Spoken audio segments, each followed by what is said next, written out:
Why is my hair thinning?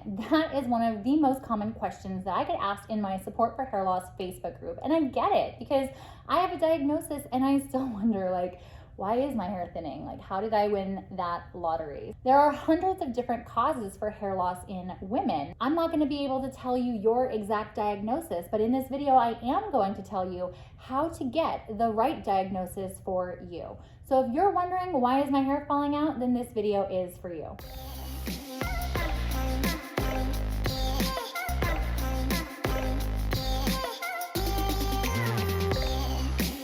Welcome to the Wiggy Woman. I have experienced hair loss for a number of years, and whether it be wigs, hair toppers, or extensions, all kinds of alternative hair, I have worn it, and I am here to share my experience with you to help you have the easiest path forward on your hair loss journey. Many of you subscribe to the Wiggy Woman channel for wig and hair topper reviews and tutorials, and if you don't subscribe, feel free to click that subscribe button and click the bell so that you never miss a wig or hair topper review or tutorial that's posted weekly. Today I wanted to do a different kind of tutorial, and that is on the kind of medical side of hair loss and hair loss in women particularly. I've had a very long battle with hair loss and have received my fair share of misdiagnoses. And as I've been talking to women in the hair loss community in my Support for Hair Loss Facebook group, which I will also leave a link down below in case you need a little bit more support on your hair loss journey, I have really started to see that I'm not alone. And leave me a note in the comments if you have been misdiagnosed in regards to your hair loss. So I feel like doctors are trained when you hear hoofbeats, think horses, and sometimes they miss the zebras, right? So in this video, I'm going to go through some of the things that I learned through my medical side of my hair loss journey to help you really understand the causes of hair loss in women and help you get to the bottom of why your hair is thinning.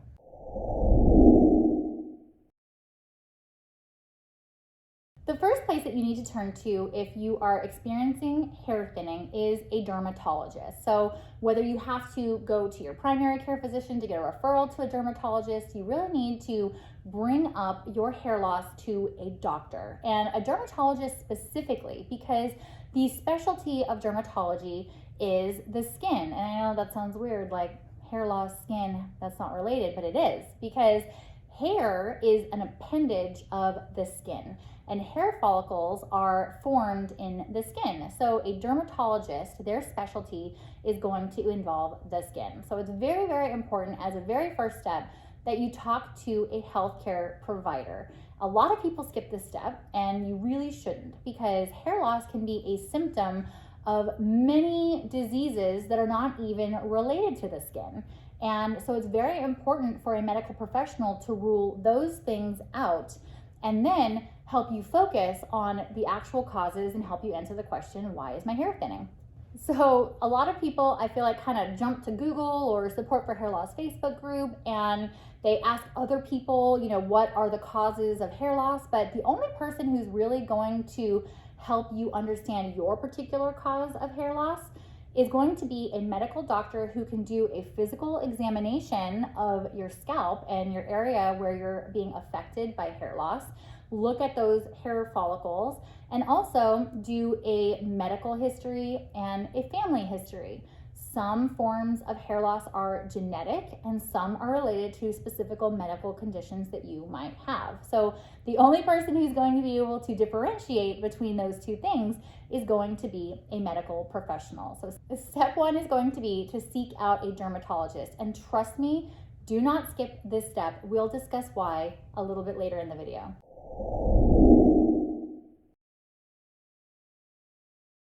When you meet with your dermatologist, it is critically important that you be brutally honest with them about how you're feeling, the symptoms that you're experiencing, and not just the physical symptoms in terms of how much your hair is shedding or how thin you feel like your hair has gotten.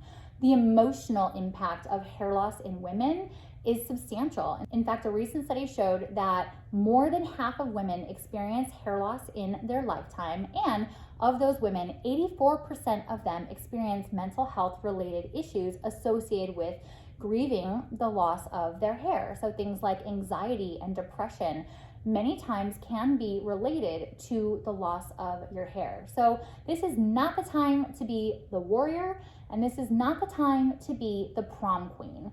You do not want to show up. I never go to my dermatologist or my doctor wearing a wig, because from minute one, I want them to see exactly what I am dealing with. If I feel like my hair loss is shocking, or you feel like your hair loss is shocking, then shock your doctor. Who else to better understand what you're going through than the person who is on your medical team, who is really trying to help you understand why your hair is thinning.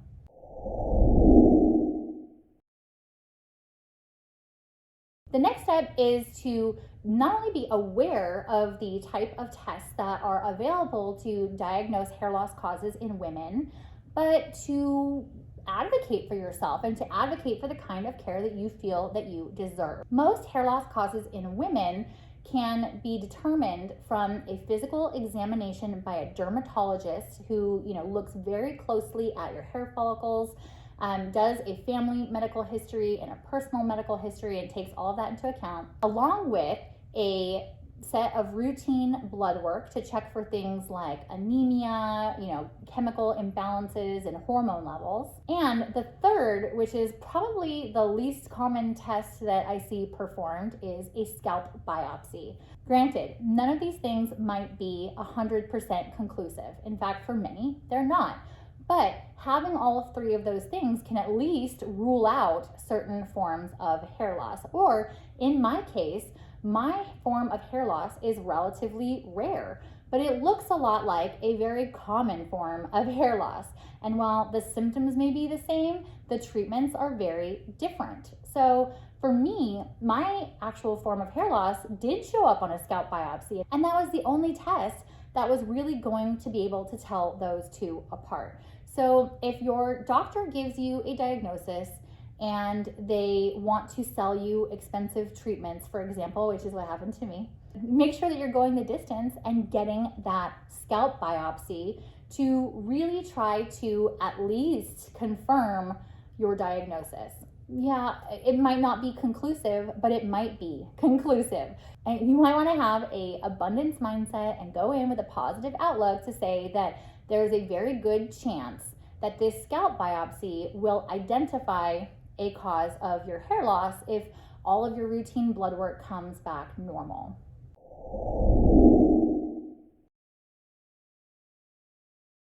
The next step in really understanding why is my hair thinning is to be skeptical. Do not just take the first answer that's given to you. Ask a lot of questions. Advocate for your own healthcare. And don't let your doctor hear hoofbeats and think horses. If you feel like you're a zebra, you go be a zebra, and you really demand the care that you deserve. Because throughout my hair loss journey, I had been told that my hair loss was related to stress. I had been told that my hair loss was postpartum related. I had been told that my hair loss was temporary, resulting from a surgery. I had been told for almost 6 years that my hair loss was temporary. And finally, I really thought there's no way that temporary hair loss, that I just keep cycling through all of these different reasons for temporary hair loss. There's just no way. At some point, I should have seen my hair come back, and it really never did. So I continued to pursue it. I continued to be skeptical. I continued to ask questions. And then I received a diagnosis of androgenic alopecia. My particular form of hair loss is actually lichen planopilaris. But lichen planopilaris and androgenic alopecia, they present sometimes very seriously. And in the beginning, when I got my androgenic alopecia diagnosis, I'll never forget that dermatologist was trying to sell me very expensive treatments that were intended to regrow my hair and, may be effective for people who have androgenic alopecia. And I always thought that was odd because there wasn't a definitive test. There was nothing that he could show me, and I'm a very data-driven person. There was nothing he could show me to say, yep, for sure, this is androgenic alopecia. And I thought, I just was very skeptical in that moment because that diagnosis did not make sense to me, knowing my personal medical history and knowing my family history. So it really didn't sit right with me, and I kept pursuing it. I got a second opinion to another dermatologist, and I also insisted at this point that I wanted a scalp biopsy because that was the only thing that was going to possibly give me a conclusive diagnosis between androgenic alopecia and lichen planopilaris. So I had my hair loss looked similar to a lot of different things, and no one was wanting to do this test to really differentiate them. And while I guess that makes sense, and some people are okay with accepting that, for me, the treatments of those two conditions were very, very different. And it was important for me to know before I wasted a bunch of money on treatments that weren't going to work. So being skeptical is important. If you really want to know why your hair is thinning, you gotta, be a little bit of your own advocate and really dig into the information that you're being presented and demand the kind of care that you feel like you deserve. So for me, I did get that scalp biopsy. In fact, I posted a Instagram reel and a YouTube short. Lo and behold, after so many years of being told that my hair loss was temporary or that my hair loss was androgenic alopecia, hereditary, guess what? My hair loss was neither of those things, and that's where it was determined that I have a rare autoimmune disease of my hair follicles called lichen planopilaris, which is a scarring alopecia. That hair is never coming back, and I'm glad I didn't waste all of that money on expensive treatments for androgenic alopecia.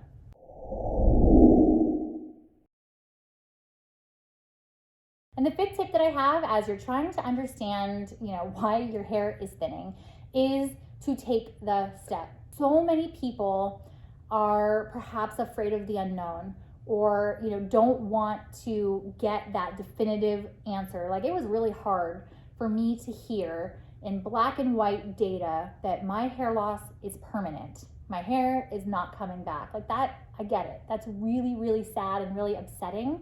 But at the same time, it was also very liberating because I knew that there was nothing that I had done to cause it and that there was nothing I could do to change it. All right. There are things that I can do to slow the progress, but there are not things that I could do when people, would tell me to eat better or that I'm stressed or this or that.